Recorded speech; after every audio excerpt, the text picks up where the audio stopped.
The Oklahoma City Thunder, the undisputed best team in the NBA's Western Conference, not only lost last night to the Minnesota Timberwolves in devastating fashion in overtime after a collapse in the fourth quarter, but they got taken to task after the game by Wolves head coach Chris Finch. Are the Thunder for real, or are they manufactured, something created by a generous whistle? I'm Trevor Lane. This is the Basketball Bulletin. Make sure you subscribe right here to our fast-growing channel. We certainly appreciate all the support that we've been getting. So here's what Wolves coach Chris Finch said after his overtime win, a huge win for an injury-depleted Wolves side. This is what he said. He said, "It's so frustrating to play this team because they foul a ton. They really do. They foul all the time. And then you can't really touch Shea. It's a very frustrating thing, and it takes a lot of mental toughness to play through it." This is interesting because typically it's the losing coach that you hear complaining about the whistle, complaining about foul calls. No, the Wolves just picked up one of their best wins, perhaps their best win of the season. And yet here is Chris Finch after the game complaining about the whistles and complaining about the way that Shai Gilgeous-Alexander, who may very well wind up being the MVP of the NBA this season. That may be the path that we're headed down here, an MVP campaign right now. SGA and Chris Finch is saying, well, yeah, it's because you can't touch the guy. A quick look at some of the numbers. What do the numbers say? What's true? Is Chris Finch actually right? And what does this mean about the Thunder? Well, this is my pal Keith Smith over on the Basketball Bulletin Substack, which obviously you guys should check out. His write-up on the game. The Thunder had a 16-point lead with 3:55 to play. And then over the final 3 minutes and 55 seconds, the Wolves outscored the Thunder 16-0 to force OT. 0 for 9 from the Thunder. You know, if the Thunder have any particular weakness, and again, this is a not good team, this is a great team. You look at them, the best record in the West by a mile. It's not close. The best point differential in the NBA, plus 12.7. The best defensive rating we've seen from an NBA team in the last 5 years. Their defensive rating, just 105. They're playing phenomenal defense. But again, Chris Finch is saying, well, yeah, they're playing great defense because they get away with fouling constantly. That's what they do. So what happened here? Well, their offense fell to pieces at the end of this game against the Wolves. And then Minnesota makes their run. Chris Finch stuck with his guys. He left Anthony Edwards on the bench. Very gutsy call to do that. And it worked out great for the Wolves. They ultimately put Anthony Edwards back in, and then he makes the play. Look at this. SGA on the drive, game on the line, the potential go-ahead bucket here. Anthony Edwards says, get out. Maybe a little bit of irony here that the Wolves, last year's best defensive team, they make the defensive play on this year's defensive champ right now, the Oklahoma City Thunder, and they ultimately walk away with the win. But Chris Finch, after the game, complaining about foul calls. Take a look at this. Are the Wolves really getting, or I'm sorry, the Thunder really getting that much of a benefit of the whistle? Well, the stats would say no, they're not actually, despite being a great defensive team, despite having the best defensive rating. You look at the Thunder in terms of fouls, they actually get called for nearly more fouls than any team in the NBA. They're 28th in the NBA in fouls called per game against them. 28th in the league. They get lit up a lot for fouls. And then what about the other side? Talking about SGA and that you can't touch him. Well, once again, we look at the Thunder.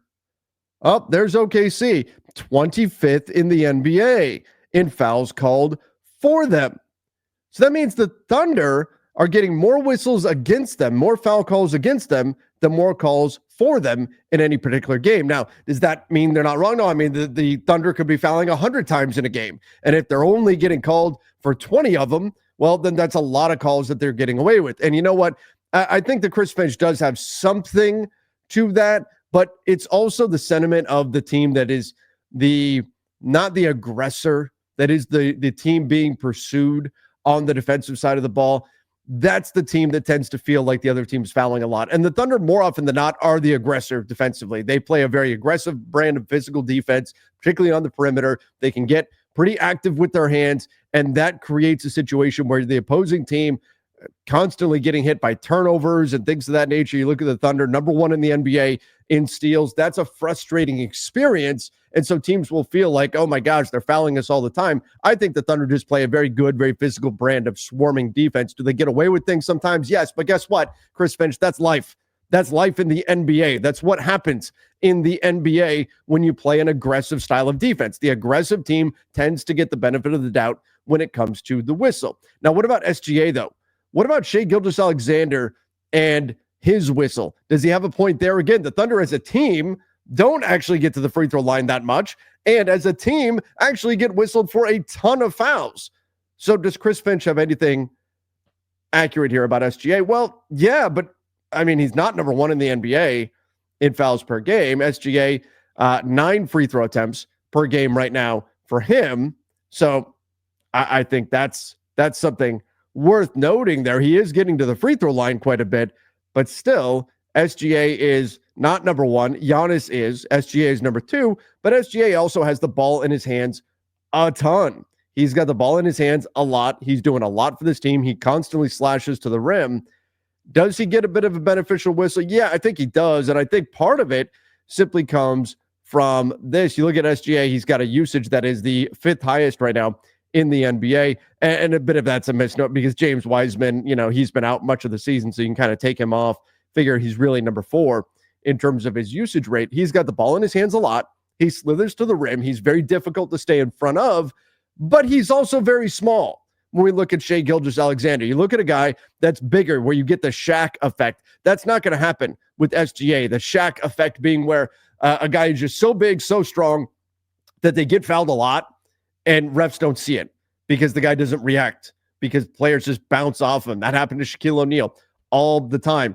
SGA, that's not going to be the case here. He weighs 195 pounds. 6'6", good size, but 195 pounds. He's going to noticeably go flying. Now, he's not as much of a flopper as, say, Trae Young has been in the past, or, of course, the infamous James Harden seasons. But SGA, you're going to notice it when this dude gets hit.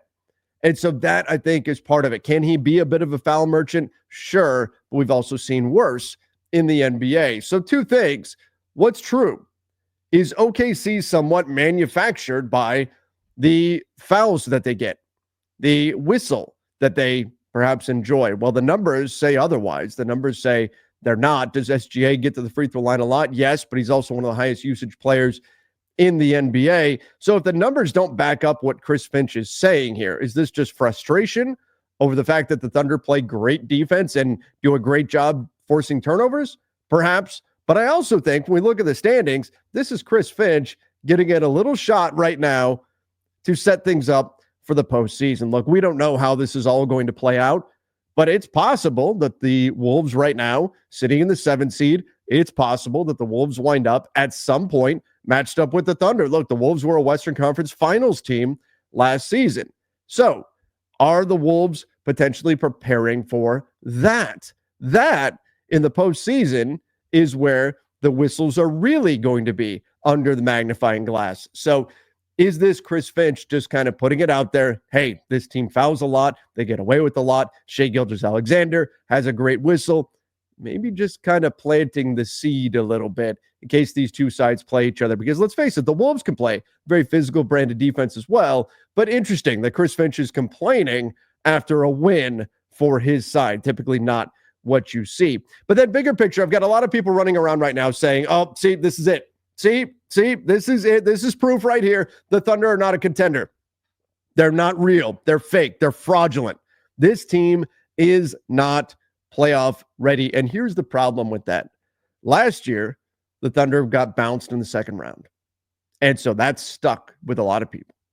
There is nothing the Thunder can do this year to change that. There's nothing they can do in the regular season to change the opinion that they cannot get it done in the postseason. That right now is the biggest knock on the Oklahoma City Thunder. Do they have stretches where they struggle to score the basketball? Sure. But overall, they're still a very good offensive team. They're 5th in the NBA in offensive rating. So I've got a lot of people right now running around saying the Thunder are not a true playoff team. They're going to choke in the postseason. There's a reason why the West is wide open, and it's because nobody fears the Thunder. Well, nobody fears the Thunder because they've never done it before. But guess what? We've gone on, what is it now, 5-6 years where every single year we've had a new NBA champion, and every single year we've been able to try to discredit one team or another and what they've accomplished in the regular season by saying, yeah, but they've never done it in the postseason, until they do it. So right now, the Thunder, they're going to take that kind of heat every time they suffer a bad loss. And this was a bad loss to the Wolves. They're going to take that kind of heat. They're going to hear about how they've never done it in the postseason and how nobody believes they could do it. And I think they're going to use that as fuel for their fire, because the only way to prove people wrong, the only way to prove that they are good enough is to win.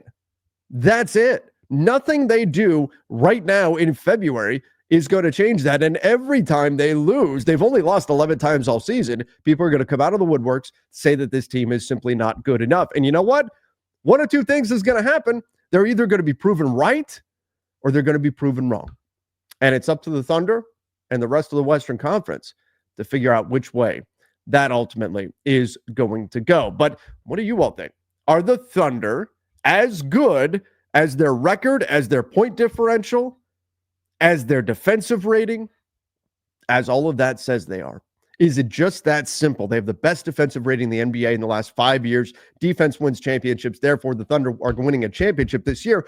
Or are the Thunder that team that is still too young, still not ready, and come playoff time, that's going to be their undoing? Where do you fall on that? And let me know your thoughts on Chris Finch taking these shots at OKC for the whistle that they get, despite the numbers saying that they don't actually get the benefit of the whistle. Let me know your thoughts in the comment section. Don't forget to subscribe right here to the channel. Till next time, everybody. See ya and stay safe.